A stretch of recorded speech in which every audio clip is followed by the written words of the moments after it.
Assalamualaikum warahmatullahi wabarakatuh. Perkenalkan, saya Dr. Hayatun Hamid, SHMH. Saat ini saya sebagai dosen tetap di Sekolah Tinggi Hukum Pasundan Sukabumi, program studi ilmu hukum. Saat ini saya sedang menjalankan proses sertifikasi dosen gelombang pertama yang diselenggarakan oleh Kementerian Pendidikan Tinggi, Sains dan Teknologi 2026. Video ini merupakan bagian dari pernyataan diri dosen dalam unjuk kerja Tridharma Perguruan Tinggi atau PDD UKT-PT, khususnya bidang pengajaran. Pada kesempatan kali ini saya akan memaparkan mata kuliah yang saya ampu, yaitu mata kuliah Hukum Pidana.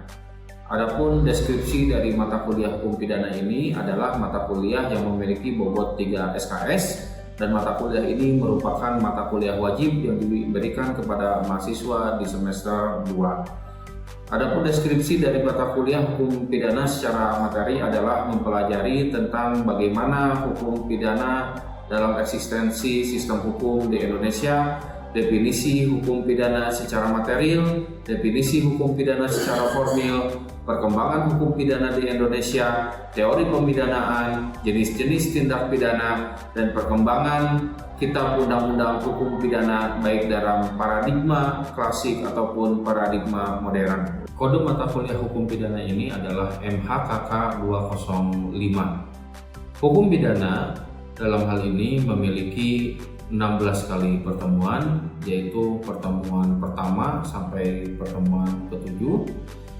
Kita akan melaksanakan perkuliahan dengan memberikan materi dan diskusi, sementara pertemuan ke-8 itu adalah penyelenggaraan ujian tengah semester, sementara pertemuan ke-9 sampai ke pertemuan ke-15 kita akan kembali menyampaikan materi serta interaktif berdiskusi, serta pertemuan ke-16 akan ada penyelenggaraan ujian akhir semester.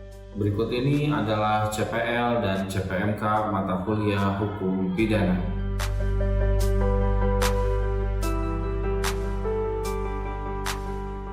Penyelenggaraan mata kuliah Hukum Pidana memiliki standar penilaian, yaitu untuk penilaian etika sebesar 10%, penilaian tugas 15%, penilaian absensi yaitu 15%, penilaian ujian tengah semester yaitu 30%, dan penilaian ujian akhir semester yaitu sebesar 30%. Perkuliahan hukum pidana memiliki metode sebagai berikut. Yang pertama dengan brainstorming, yang kedua dengan interaktif diskusi, yang ketiga dengan presentasi, dan yang keempat dengan observasi studi dokumen. Mari kita simak bersama video pembelajaran mata kuliah Hukum Pidana. Bismillahirrahmanirrahim. Assalamualaikum warahmatullahi wabarakatuh. Waalaikumsalam warahmatullahi wabarakatuh. Alhamdulillah, salatu wassalamu ala rasulillah. Allahumma sholli wa sallim wa barik ala Muhammad wa ala alihi wa sahbihi wa man tabi'ahum bil ihsani ila yaumil. Selamat siang semuanya.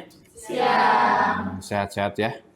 Alhamdulillahirabbil alamin ya, kita bisa berjumpa kembali di mata kuliah kita, mata kuliah Hukum Pidana, supaya perkuliahan kita mendapatkan berkah dari Allah Subhanahu wa taala, Tuhan Yang Maha Esa. Mari kita dahului dengan berdoa. Berdoa dipersilakan. Berdoa selesai. Baik rekan-rekan sekalian, setelah pertemuan minggu kemarin ya, kita sudah membahas tentang RPS kita ya, materi-materi yang insya Allah nanti akan saya sampaikan di mata kuliah Hukum Pidana selama 14 kali pertemuan ke depan, dan sesuai dengan schedule sebagaimana yang telah kita bahas di pertemuan sebelumnya, bahwa di pertemuan kedua kita kali ini kita akan membahas tentang apa itu sebetulnya hukum pidana ya, baik dari segi etimologis ataupun dari segi terminologi ya.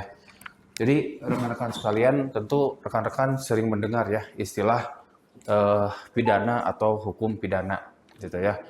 Jadi kalau misalnya kita lihat dari segi etimologis atau dari segi tata bahasa, sebetulnya pidana itu berasal dari bahasa Sanskerta yang artinya adalah nestapa ya, atau penderitaan. Jadi dari etimologisnya saja, pidana itu sudah mengandung konotasi yang menyeramkan dalam tanda kutip ya. Karena dari tata bahasanya saja pidana itu adalah nestapa atau penderitaan. Nah, jadi kalau misalnya di antara rekan-rekan hari ini ada yang di PHP-in, nah itu terpidana itu. Ya, ada yang terjerat pinjol itu terpidana gitu ya. Ada yang WA-nya cuma read doang tanpa dibales, nah itu terpidana tuh gitu ya. Nah, jadi secara etimologis pidana itu sebetulnya adalah penderitaan atau nestapa ya. Nah, oleh karena itu kalau kita bicara hukum pidana ya jangan heran kalau nanti kita akan membicarakan tentang hal-hal yang dalam tanda kutip itu sifatnya menyeramkan ya. Karena pidana itu identik dengan misalnya sanksi yang berupa hukuman badan gitu ya. Nah, kalau misalnya kita lihat dari segi terminologisnya gitu ya. Dari segi terminologisnya hukum pidana itu adalah hukum yang mengatur tentang perintah-perintah dan larangan-larangan. Yang kalau misalnya perintah-perintah dan larangan-larangan tersebut dilanggar, maka akan ada sanksi yang berupa hukuman badan. Nah, ini yang harus rekan-rekan sekalian pahami ya, bahwa ada perbedaan antara sanksi dalam hukum perdata, sanksi dalam hukum administratif, dan ada sanksi dalam hukum pidana. Ya, ada kutub yang sangat membedakan antara ketiga jenis hukum tersebut dari sudut pandang sanksi. Ya, kalau seumpamanya sanksi dalam hukum perdata itu sifatnya hanya ganti rugi, gitu ya. Hanya sifatnya itu ganti rugi. Misalnya ada orang mecahin kaca orang lain, ya cukuplah diganti. Secara keperdataan masalah sudah selesai, karena kaca yang sudah pecah sudah diganti, gitu ya. Kecuali hati yang pecah sulit untuk diganti, gitu. Kalau kaca mah bisa diganti, hati yang pecah sulit, gitu ya. Nah, kemudian kalau misalnya dari segi administratif, ya sanksinya itu bisa penurunan jabatan, pangkat, gitu ya, penundaan kenaikan pangkat, pencabutan izin dan sebagainya. Nah, lain halnya kalau kita bicara sanksi dalam hukum pidana, ya. Kalau kita bicara sanksi dalam KUHP lama tuh, Undang-Undang Nomor 1 tahun 1946, kita tahu ada dua pidana ya, ada pidana pokok, ada pidana tambahan. Pidana pokok itu terdiri dari hukuman mati, hukuman penjara, hukuman kurungan, hukuman denda, hukuman tutupan. Yang kalau kita lihat poin per poin itu nggak enak banget. Ya, dari mulai hukuman mati sampai hukuman denda, siapa yang mau dihukum? Itu udah nggak enak banget. Itu kalau bicara sanksi dalam hukum pidana. Siapa orang yang mau dihukum mati? Siapa orang yang mau dipenjara? Siapa orang yang mau dikurung? Dan siapa orang yang duitnya diambil untuk denda? Nggak ada yang mau. Ya, makanya hukum pidana itu kita bicara yang nggak enak-enak, kita bicara yang ngeri-ngeri, gitu ya, itu hukum pidana, gitu ya. Terus di KUHP sekarang yang baru di Undang-Undang 1 2023, ya, pidana pokok itu kan terdiri dari hukuman penjara, kemudian hukuman tutupan, hukuman percobaan, pidana pengawasan, ya. Jadi pidana pengawasan, kemudian pidana kerja sosial, dan kemudian pidana denda. Semuanya sama juga nggak enak, ya. Di penjara nggak enak, diawasi nggak enak, gitu ya. Kemudian kerja sosial, nyapu jalan, segala macam tuh sama juga nggak enak, gitu ya. Termasuk dimintain uang untuk membayar denda sama juga nggak enak, gitu ya. Jadi kalau bicara sanksi dalam hukum pidana tuh semuanya serba nggak enak, karena itu menyangkut dengan hukuman badan, ya. Nah, dalam paradigma klasik, hukum pidana itu sering dikonotasikan sebagai hukuman yang memberikan sarana bagi orang untuk membalas dendam. Ya. Jadi hukum pidana itu dalam paradigma klasik itu sebagai sarana ya yang digunakan sebagai sarana balas dendam. Makanya dalam teori pemidanaan ya itu ada pendapat dari Immanuel Kant yang menyatakan bahwa hukum pidana itu berfungsi sebagai sarana balas dendam. Ya. Jadi kalau misalnya orang dipukul, ya bagaimana korban bisa membalas dendam? Ya. Kalau orang dibunuh gitu ya, bagaimana hukum pidana itu menjadi sarana untuk membalas dendam. Nah, itu paradigma klasik gitu ya. Jadi hukum pidana itu hanya sebagai sarana balas dendam. Kemudian bagaimana hukum pidana itu berfungsi hanya sebagai sarana untuk menjatuhkan sanksi yang seberat-beratnya bagi para pelaku tindak pidana. Itu paradigma klasik. Ya. Jadi dalam hukum pidana klasik, bagaimana hukum pidana itu berfungsi untuk menjatuhkan sanksi yang seberat-beratnya bagi para pelaku tindak pidana. Ujung-ujungnya apa? Efek jerak. Gitu. Pokoknya kalau misalnya kamu mencuri, 5 tahun di penjara sudah menanti. Ya, pidana klasik seperti itu. Kalau kamu menganiaya orang, 6 tahun penjara sudah menanti. Nah, itu paradigma pidana klasik. Ya. Nah, next. Dalam hukum pidana kontemporer, ya, hukum pidana itu tidak lagi berfungsi sebagai sarana balas dendam, ya. Hukum pidana itu tidak lagi berfungsi sebagai sarana untuk menjatuhkan sanksi yang seberat-beratnya bagi para pelaku tindak pidana, tapi bagaimana hukum pidana itu satu, ya, memberikan yang namanya keadilan korektif.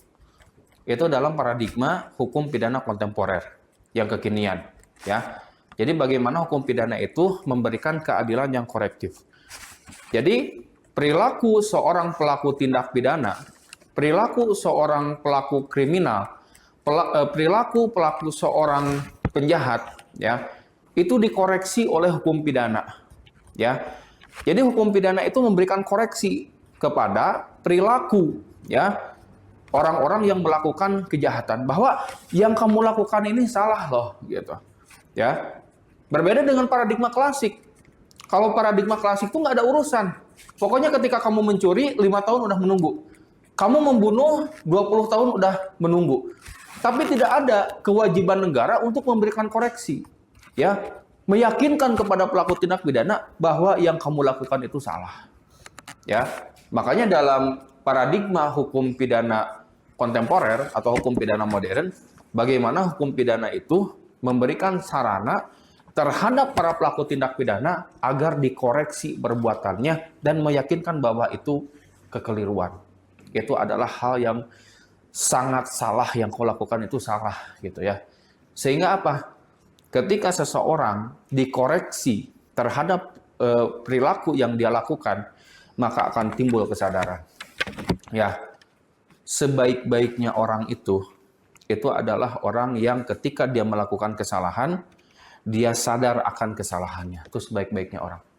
Makanya kata Nabi apa? Kullu bani Adam khoto wa khairul khoto al mutawabin. Jadi setiap orang itu pasti punya kesalahan. Nggak ada orang yang suci dari kesalahan, itu nggak ada. Tapi yang sebaik-baiknya orang itu adalah yang dia menyadari kesalahannya ketika dia salah, gitu ya. Jadi ketika dia mengakui kesalahannya, dia sadar, insya Allah dia tidak akan melakukan perbuatan tersebut di kemudian hari. Nah itu ya tujuan dari pidana modern atau pidana kontemporer itu untuk memberikan korektif, ya, koreksi terhadap para pelaku tindak pidana. Nah, adapun yang kedua, tujuan dari hukum pidana modern itu adalah memberikan restoratif atau pemulihan terhadap hubungan yang kadung rusak antara pelaku dan korban. Ya. Jadi dalam hukum pidana modern itu ada upaya bagaimana hubungan yang sudah rusak antara pelaku dan korban itu dipulihkan oleh hukum pidana. Itu luar biasanya hukum pidana modern. Ya. Kalau dulu hukum pidana klasik hanya berbicara bagaimana pelaku tindak pidana itu dihukum, tapi dalam paradigma hukum pidana modern, bagaimana hukum pidana di sini berperan agar pelaku dan korban yang tadinya bertengkar jadi bisa baikan lagi. Itu hukum pidana modern. Ya. Makanya sekarang baik dalam KUHP baru di Undang-Undang Nomor 1 Tahun 2023 ataupun dalam KUHAP yang baru, Kitab Undang-Undang Hukum Acara Pidana yang baru, Undang-Undang Nomor 20 Tahun 2025, di situ ada yang disebut dengan mekanisme restoratif justice. Ya, dulu nggak dikenal di KUHP lama, ya, Undang-Undang 1 tahun 1946, kemudian di KUHAP lama, Undang-Undang 8 tahun 1981, itu tidak dikenal. Adanya restoratif justice itu nggak ada. Jadi kalau misalnya ada orang bertengkar, saling pukul-pukulan, ya udah, bikin laporan polisi, siapa yang mukul duluan, siapa yang lukanya paling parah, itulah yang nanti menjadi korban. Sementara yang mukulnya duluan gitu kan, misalnya itulah yang akan menjadi pesakitan di persidangan. Ya, tanpa ada upaya bagaimana mendamaikan antara si pelaku dan korban. Nggak ada dulu itu, nggak ada mekanisme seperti itu. Ya, nah baru secara sektoral mulai muncul di tahun 2020. Ya, jadi secara formal aturan tentang restoratif justice itu baru muncul tahun 2020, itu pun baru bersifat sektoral. Ya. Contohnya apa? Contohnya Kepolisian Republik Indonesia punya peraturan kepolisian nomor 8 tahun 2021 tentang penanganan perkara melalui mekanisme restoratif justice. Kejaksaan juga punya peraturan Kejaksaan Republik Indonesia nomor 15 tahun 2020 tentang penanganan perkara pidana melalui restoratif justice. Pengadilan juga punya dengan adanya peraturan Mahkamah Agung nomor 1 tahun 2024. Jadi dulu restoratif justice itu hanya bersifat sektoral saja. Jadi polisi punya, kejaksaan punya, pengadilan juga punya. Jadi belum ada unifikasi peraturan tentang restoratif justice. Ya. Nah, baru dengan berlakunya KUHP yang baru, Undang-Undang Nomor 20 Tahun 2025, mekanisme restoratif justice diunifikasikan dalam satu kitab undang-undang. Ya. Jadi kalau misalnya rekan-rekan baca itu ada di pasal 79. Ya, tentang peraturan yang berkaitan dengan restoratif justice. Nah, hebatnya hukum pidana modern atau paradigma hukum pidana kontemporer itu, hukum pidana memiliki peran bagaimana pelaku dan korban yang tadinya berantem, pelaku dan korban yang tadinya musuh-musuhan, itu bisa didamaikan. Gitu ya. Jadi ketika misalnya masuk ke polisi, ada laporan polisi, polisi tidak langsung melanjutkan berkas perkara tersebut ke kejaksaan. Enggak. Sekarang itu diupayakan dulu damai. Ya, misalnya si A mukul si B. Nah, duanya dipanggil sama polisi itu. Ya, didamaikan dulu, berunding dulu. Masalahnya apa? Kamu sampai memukul si B. Ya, jangan-jangan si B juga nih yang provokasi misalnya gitu. Jangan-jangan si B-nya juga yang dulu menghina atau kayak gimana gitu kan. Nah, sekarang betul-betul tuh ya hukum pidana itu enggak cuman bicara sanksi, enggak. Hukum pidana modern itu sekarang bicara bagaimana yang lagi berantem tuh yuk baikan lagi tuh. Hebatnya pidana modern sekarang. Gitu. Makanya dalam proses penyidikan, polisi itu tidak langsung melimpahkan berkas perkara itu ke kejaksaan, enggak. Dipanggil dulu dua-duanya. Bisa nggak sih kalian damai gitu kan? Kan awalnya kalian juga dulu baikan. Dulu kalian kan sahabatan. Dulu kan kalian dulu bestian. Lah kok sekarang jadi pukul-pukulan, jambak-jambakan. Gitu kan ada apa gitu kan? Mulai masalah dikurai di situ. Kata polisi, oke lah, B, kamu sebagai korban minta apa dari si A? Kata si B, ya karena wajah saya ditonjok, kaki saya ditendang, perlu biaya rumah sakit. Oke lah, saya maafin si A, tapi biaya rumah sakit saya tolong ditanggung sama si A. Kata polisi, A sanggup nggak? Oke, karena saya yang bersalah, saya tanggung biaya rumah sakitnya, saya tanggung biaya pengobatannya, pokoknya B, kamu saya temenin sampai pulih. Nah, gitu kan? Nah, udah kayak gitu, terjadi kesepakatan, kasus ditutup, hubungan kembali baik. Nah, itu hukum pidana sekarang hebatnya. Ya, jadi dendam kesumat itu nggak sampai ke anak cucu gitu. Kalau hukum pidana klasik dulu, si A mukul si B, ya, si A diperkarakan sampai masuk penjara, keluar penjara, apa yang terjadi? Si A masih ada dendam, ya, si A masih ada dendam. Kenapa? Karena si A beranggapan hidup saya hancur gara-gara diperkarakan si B, ya. Padahal cuma mukul doang kok, gitu kan? Padahal cuma memarah sedikit, tapi saya harus menanggung 2 tahun di penjara. Anak istri saya menderita, nama baik saya hancur. Jadi hukum pidana itu sekarang paradigmanya bukan lagi sebagai mesin penghancur, tapi bagaimana hukum pidana itu sekarang berperan sebagai alat pemulih hubungan yang sudah rusak. Ya, itu yang kedua. Yang ketiga, paradigma hukum pidana modern itu adalah mencari keadilan rehabilitatif.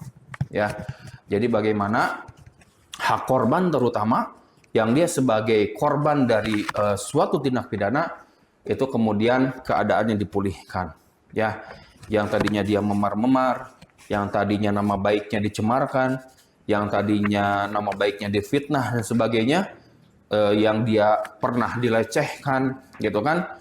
Hukum pidana sekarang bertugas sebagai alat untuk merehabilitasi korban, gitu, ya. Kalau dulu dalam hukum pidana klasik paradigmanya, yang penting pelaku pidana sudah dihukum, ya.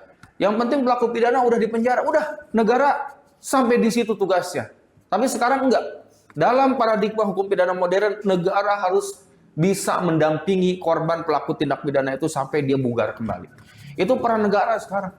Ya, jadi kalau misalnya ada korban pelecehan seksual, dia punya hak untuk mendapatkan rehabilitasi, didampingi sama negara sampai dia betul-betul sembuh total. Tuh, jadi hukum pidana sekarang itu berfungsi juga sebagai sarana untuk merehabilitasi, baik itu korban pelaku tindak pidana, bahkan pelaku tindak pidana itu sendiri. Jadi pelaku tindak pidana juga punya hak untuk direhab. Ya, jadi ketika dia baru keluar dari penjara, sebagaimana yang kita ketahui di Indonesia itu orang yang baru keluar dari penjara, ya itu paradigma di masyarakat itu pasti jelek, ya pasti jelek itu. Bahkan mungkin kalau misalnya ada orang baru keluar dari penjara, nggak akan ada orang tua yang mau menikahkan anaknya dengan orang tersebut, ya karena paradigmanya udah kadung jelek. Nah, paradigma hukum pidana modern itu nggak kayak gitu, ya. Jadi bagaimana walaupun dia pernah melakukan tindak pidana di masa lalu, ketika dia sudah menjalankan pidananya di lembaga pemasyarakatan ataupun dia kerja sosial dan sebagainya, maka negara wajib untuk merehabilitasi orang tersebut sehingga bisa kembali di tengah-tengah masyarakat. Ya, oke, sampai sini barangkali ada yang ingin didiskusikan dulu, silakan. Saya Pak. Ya, siap. Izin bertanya Pak. Ya. Kan tadi Bapak sudah menjelaskan terkait paradigma klasik dan juga kontemporer. Ya. Dari hal tersebut saya bisa simpulkan bahwa paradigma kontemporer mungkin akan lebih efektif digunakan dalam situasi saat ini. Nah, menurut Bapak, apakah paradigma kontemporer ini memiliki kelemahan? Karena pasti segala sesuatu itu ada kelebihan dan juga kekurangannya. Betul. Nah, menurut Bapak, apa kelemahan dari paradigma kontemporer ini untuk sistem hukum pidana di Indonesia? Ya, baik. Pertanyaan yang luar biasa dari Saudari Niswatun ya. Baik. Jadi sebetulnya apa sih kelemahan dari paradigma hukum pidana kontemporer yang sekarang sedang digaungkan ya, terutama setelah berlakunya KUHP baru dan KUHP lama. Sebenarnya ada beberapa ya, seperti misalnya dari beberapa jurnal penelitian yang pernah saya terbitkan gitu ya. Ini misalnya saya fokuskan masalahnya itu terhadap restoratif justice gitu ya. Karena restoratif justice itu adalah salah satu bagian ya dari kelahiran paradigma pidana kontemporer ya. Salah satunya yaitu melahirkan restoratif justice. Nah, restoratif justice itu berdasarkan beberapa penelitian yang saya lakukan tuh beberapanya ada kelemahan. Ya, di antaranya apa? Di antaranya misalnya si korban yang terlalu menuntut terlalu tinggi sehingga si pelaku nggak bisa memenuhi tuntutan tersebut. Ya, banyak itu kejadian. Misalnya gini, misalnya si A memukul si B, ya terjadi memar. Kemudian dipanggil sama polisi itu, mau didamaikan. Si A sudah siap bertanggung jawab, si A sudah siap mengganti rugi.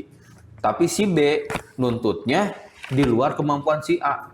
Kata si B gitu kan, oke saya maafkan kamu, saya cabut laporan kamu, tapi kamu harus memberikan kepada saya kompensasi misalnya 50 juta. Nah si A nggak mampu itu. Ya, si A itu nggak mampu untuk memenuhi persyaratan kompensasi dari si B. Gitu. Sementara di pasal 79 KUHP yang baru, restoratif justice itu bisa terjadi kalau pemenuhan ganti rugi terhadap korban semuanya sudah diselesaikan oleh pelaku. Itu baru restoratif justice bisa terwujud. Ya, kalau misalnya gini, korban minta 50 juta. Ya. Sementara si A cuman mampu 25 juta. Bisa nggak terwujud restoratif justice? Nggak bisa, berdasarkan pasal 79 KUHP yang baru itu nggak bisa terjadi. Nah itu kelemahannya. Ya, jadi nggak ada standar baku sebetulnya berapa kerugian yang harus dituntut oleh korban. Karena apa? Karena memang gini, bisa kita pahami kenapa korban bisa menuntut gitu ya, sesuai dengan standar yang dia inginkan. Karena memang dia yang menjadi penderita langsung gitu. Dia yang menjadi penderita langsung. Misalnya apa? Misalnya, oke lah saya cuma ditampar. Ya, berapa lama sih gitu ya luka memar itu sembuh gitu kan. Tapi harga diri saya itu loh gitu, ditampar di hadapan umum gitu. Yang nggak bisa diganti gitu kan dengan berapapun gitu. Maka wajar dong kalau saya minta 50 juta karena dia nampar di hadapan umum. Jadi sakitnya nggak seberapa gitu ya. Tapi sakitnya tuh di sini gitu kan, di hati gitu kan. Malunya itu loh gitu kan. Malunya itu yang nggak ketulungan. Nah, oleh karena itu ada beberapa kelemahan, misalnya tadi ya korban yang menuntut terlalu banyak. Kemudian yang kedua begini, ada ego dari korban itu yang nggak bisa dibeli oleh uang. Ada yang seperti itu. Ya, itu penelitian saya di Bareskrim Mabes Polri. Ya, itu dalam penelitian saya dapatkan fakta bahwa dalam kasus-kasus tertentu ternyata korban itu udah nggak perlu duit lagi. Gitu. Nah, ini biasanya dalam kasus-kasus yang berkaitan dengan pencemaran nama baik dan fitnah, gitu. Jadi misalnya ada orang nih, dia dicemarkan nama baiknya di medsos, atau dia difitnah di medsos. Kemudian oke lah, si A minta maaf, si A mau kompensasi, gitu kan? Saya kasih kompensasi, kamu berapa yang kamu mau saya kasih. Nah, ternyata untuk orang yang egonya tinggi, itu nggak ngaruh tuh, gitu. Terutama dari kalangan artis. Terutama dari kalangan pejabat, gitu. Ya kita nggak lagi butuh duit, gitu kan? Nah, kita nggak butuh duit. Justru harga diri itulah yang nggak ternilai gitu, dan itu nggak bisa kamu beli dengan uang, gitu loh. Ya, jadi dalam kasus-kasus tertentu, gitu kan, restoratif justice itu nggak terjadi gara-gara ego yang terlalu tinggi, ya. Nah kemudian gini, ada beberapa kritik ya, rekan-rekan sekalian yang bisa saya sampaikan terhadap paradigma hukum pidana kontemporer itu yang cenderung lunak terhadap pelaku tindak pidana, gitu ya. Makanya gini, dalam sistem pemidanaan dalam KUHP baru, jadi mekanismenya gini, kalau orang seharusnya dihukum mati, gitu ya, bisa nggak sih kalau misalnya diturunin jadi penjara? Nah gitu sekarang tuh kayak gitu. Kalau orang harusnya di penjara, bisa nggak sih diturunin jadi pidana pengawasan? Artinya cukup aja deh diawasin, dia cuman wajib lapor aja per minggu berapa kali gitu loh. Kalau emang seharusnya dia dikasih pidana pengawasan, bisa nggak sih diturunin jadi pidana kerja sosial gitu kan? Dia nyapu jalan, dia bantu-bantu di rumah sakit, dia bantu-bantu di panti asuhan, dia bantu-bantu di tempat-tempat sosial. Atau misalnya kalaupun dia harus dihukum kerja sosial, bisa nggak sih diturunin jadi denda? Nah sekarang tuh kayak gitu. Ya, jadi beda dengan paradigma hukum pidana klasik. Jadi kalau bisa dihukum tinggi, ya hukum tinggi gitu. Kalau bisa dihukum mati, ya hukum mati. Kalau sekarang enggak, paradigmanya. Kalau memang dia harus dihukum mati, bisa nggak sih cuman penjara kan gitu. Sekarang tuh kayak gitu. Kalau dia harus dihukum penjara, bisa nggak sih diturunin jadi hukum percobaan aja, jadi pidana pengawasan aja. Kalau dia harus diawasi, bisa nggak sih diturunin gitu kan? Jadi pidana kerja sosial. Kalau harusnya dia dihukum kerja sosial, bisa nggak sih cuman denda? Nah, ini ada kritik. Kritiknya apa? Kalau mekanismenya seperti itu, mungkinkah hukum pidana kehilangan fungsinya sebagai pemberi efek jera gitu? Nah, itu kritikannya. Nah, cuman gini, hukum pidana kontemporer yang sekarang kita coba untuk terapkan, itu punya prinsip. Ya, prinsipnya apa? Prinsip reintegrasi sosial. Bagaimana paradigma masyarakat itu diubah 180 derajat. Maksudnya gimana? Masyarakat Indonesia yang awalnya berpikir kalau ada pelaku tindak pidana, kalau ada maling, kalau bisa hukum mati lah maling teh gitu. Kalau misalnya ada begal, kalau bisa dihukum mati hukum mati aja lah begal gitu. Itu kan paradigma dulu. Klasik. Klasik. Sekarang diubah. Kalaupun misalnya ada maling, ada begal, bisa nggak sih orang ini diperbaiki? Gitu kan? Bisa nggak sih ganti rugi korban itu dikasih aja deh supaya nggak diterusin? Nah gitu kan? Nah tujuannya apa? Tujuannya juga untuk menghindari overkapasitas di lapas. Gitu. Jadi kalau seumpamanya kita bayangkan perkara kecil aja muaranya ke pengadilan, lapor polisi, pengadilan, lapas. Lapor polisi, pengadilan, lapas. Lapor polisi, pengadilan, lapas. Kalau misalnya mekanismenya seperti itu terus, ya, maka lapas akan penuh. Pasti penuh. Sekarang aja udah overkapasitas. Kalau misalnya skemanya masih seperti itu, lapor polisi, limpah ke kejaksaan, pengadilan, lapas. Lapor polisi, limpah ke kejaksaan, pengadilan, lapas. Kalau skemanya seperti itu terus, maka lapas hanya akan menjadi penampungan orang-orang yang bermasalah. Ya. Nah, oleh karena itu, dalam paradigma kontemporer atau paradigma modern, gitu kan, maka kalau bisa didamaikan di penyidik, kenapa kalian itu nggak bisa damai? Gitu ya. Kalau bisa diselesaikan di tingkat kepolisian, kenapa enggak sih kalian berdua itu damai aja daripada salah satu masuk ke lapas? Nah, sekarang kayak gitu paradigmanya, gitu ya. Nah, bisa dipahami kira-kira? Bisa. Oke, baik. Kalau misalnya sudah bisa dipahami, ini hanya sekedar pembuka saja, ya, mukodimah saja ketika kita mengenal apa sebetulnya itu hukum pidana. Insya Allah di pertemuan selanjutnya gitu ya kita akan lebih mendalami lagi tentang hukum pidana, khususnya pemberlakuan KUHP baru gitu ya, yang itu betul-betul merupakan KUHP buatan bangsa kita sendiri tanpa ada intervensi dari bangsa asing, dan itu memutar 180 derajat paradigma kita tentang hukum pidana ya. Jadi insya Allah minggu depan kita akan mempelajari bagian-bagian ya, seperti alasan penghapus pidana, alasan penghapus penuntutan, dynaming, fogging, konkursus dan sebagainya. Itu berdasarkan dari paradigma hukum pidana kontemporer. Oke ya. Baik, kalau tidak ada yang ingin ditanyakan lagi, saya cukupkan sekian kuliah hari ini. Kita berdoa semoga Allah Subhanahu wa taala selalu memberikan perlindungan kepada kita semua. Amin ya Allah ya rabbal alamin. Assalamualaikum warahmatullahi wabarakatuh. Waalaikumsalam warahmatullahi wabarakatuh. Terima kasih, Pak. Sama-sama.